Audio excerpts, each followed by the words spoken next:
BJP ने ठाकरे गुट के सांसदों पर नकेल कसने के लिए राज्य में ऑपरेशन टाइगर शुरू किए जाने की चर्चा है। ये भी कहा जा रहा है कि ऑपरेशन टाइगर की जिम्मेदारी शिंदे गुट के नेता और उद्योग मंत्री उदय सामंत को दी गई। ठाकरे गुट से सांसद संजय राउत ने इसकी पर प्रतिक्रिया दी।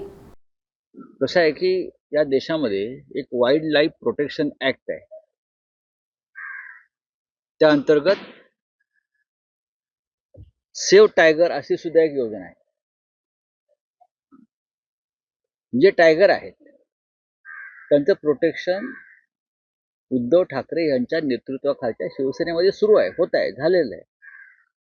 आता जे ऑपरेशन टायगर आहे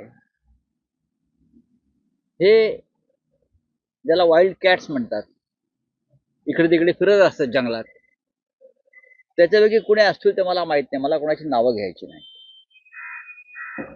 जी नावं तुम्ही घेताय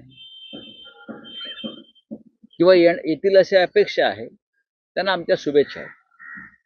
अनेक वर्ष ते शिवसेनेमध्ये होते, अनेक वर्ष त्यांनी शिवसेनेत काम केलं, अनेक वर्ष त्यांना शिवसेनेनं पदं दिलेली आहेत, प्रतिष्ठा दिलेली आहे। तरी कोणी जात असेल किंवा निघालेत असं आपण म्हणताय, मला माहित नाही।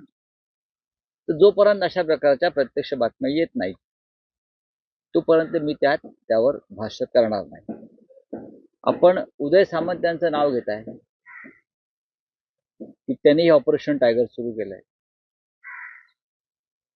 त्यांचंच ऑपरेशन कधी होईल सांगता येत नाही।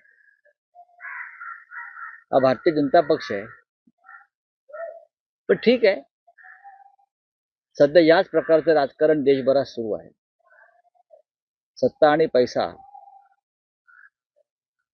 आणि तपास यंत्रणांची कारवाईची भीती, यातून हे सगळं होत आहे। आम्ही परिस्थितीवर लक्ष ठेवून आहोत।